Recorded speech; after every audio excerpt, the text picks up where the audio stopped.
Hello. I've been out shooting now for the past 5 hours or so.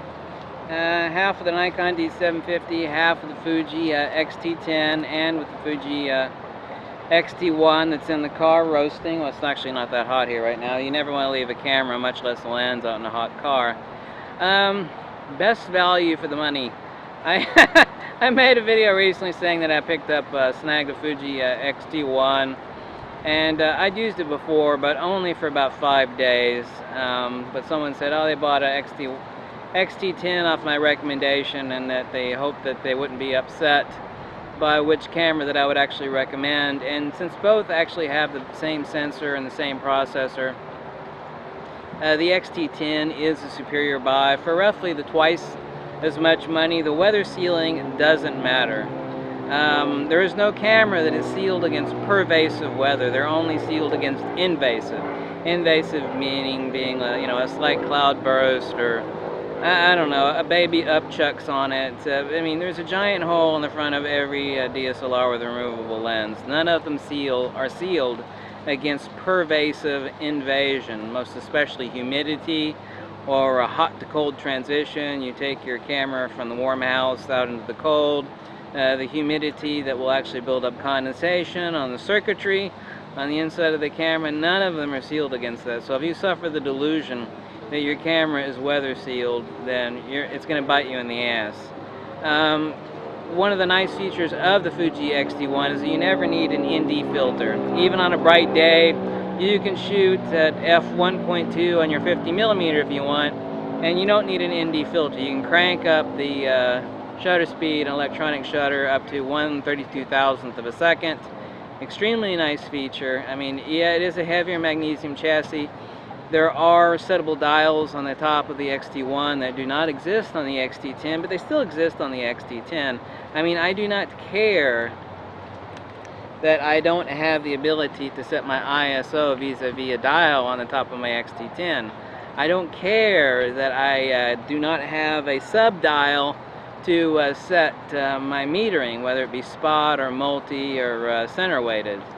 One extremely nice feature that exists on the X-T10 that the X-T1 doesn't have is that for zooming in for focus peaking, since I really bought these Fuji cameras not for the Fuji lenses, which happen to be actually very nice considering their build. I mean, they haven't been around for 60 years like Nikon has, and their lenses are not, even though they're exquisite, their kit lens is actually an exquisite lens. For $100, it can't be beat. I mean, it's got a plastic mount. Yeah, it's a cheap lens. I have the 18-55 right now.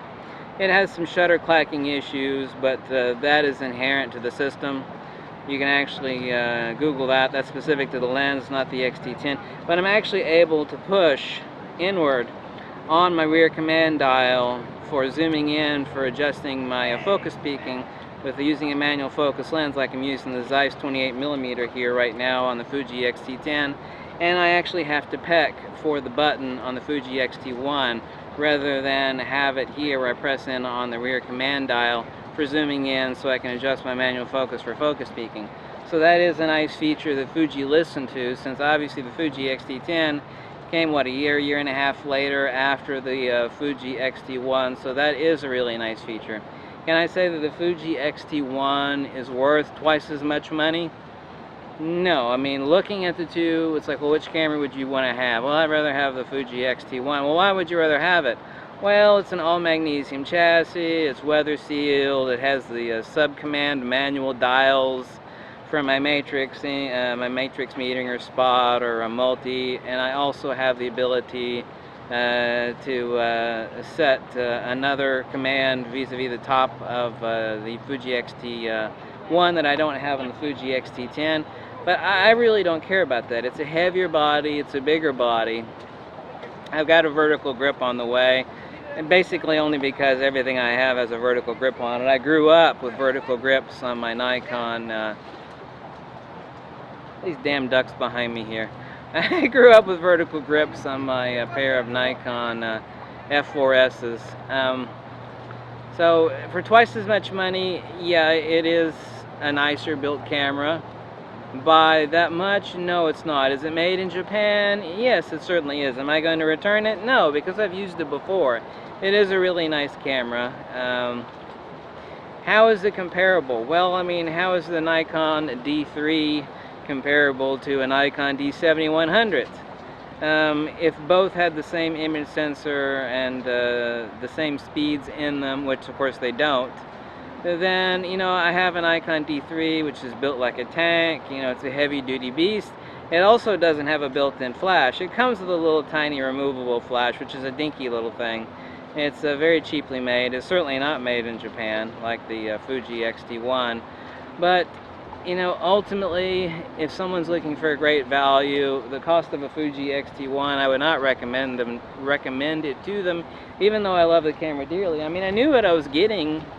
I didn't get it for free. I paid for it with my own money, and I'm certainly not Captain Moneybags here, so why did I buy it? I mean, if anybody else were to ask me, I would say what other people have commented is that they'd rather have an Nikon D750. Obviously a much larger camera, but the capabilities on it and what I can do with the D750, which is what I'm filming on right now, is certainly a lot more so than the Fuji X-T1. But I bought it because it's an extremely nice machine, and I actually am applauding what Fuji's doing, because even though they have many billions of dollars that they've saved up over various subsidiaries, including God knows how many billions of tons of film and paper they've sold over the past many decades, they've thrown a lot of the money into their mirrorless system, and they've got a very well-made, reliable machine that doesn't overheat. It actually has better output than the phony camera does, with a much higher megapixel sensor. So the reason that I bought the X-T1, yeah, I've got too many cameras, but it is an exquisite camera. But if someone were asking me which one should I buy, I cannot say that I would recommend the Fuji X-T1. Unless I have an unlimited budget, I'd say go ahead and buy the Fuji X-T1. But the X-T10 is definitely the best value camera.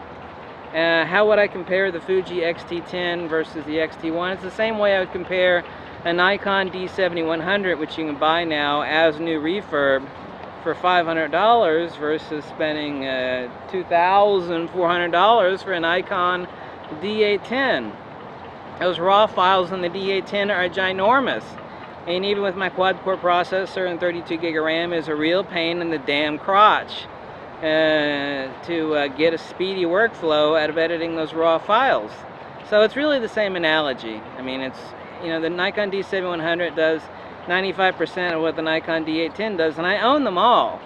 So price being no object, you know, I'm about saving somebody some money, and the kind of the same analogy exists. Yeah, the D7100 is made in Thailand, but so what?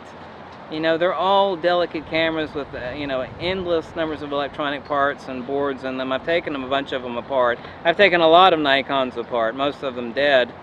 So, you know, you're not going to hammer nails with either one of them. So if you plan on spending another $800 for Fuji X-T1 versus the Fuji X-T10, you know, is it about what it looks to you? Because you're not really getting anything more there other than some manual dials, and it is a tougher little machine. But I'm not hammering nails with the camera, but I bought it for a valid and legitimate reason. Am I rationalizing the purchase of it? Maybe to some degree. I'm not going to return it. I think it's an awesome camera. I just ordered a vertical grip for it, and but the Fuji X-T10 is unquestionably the best value.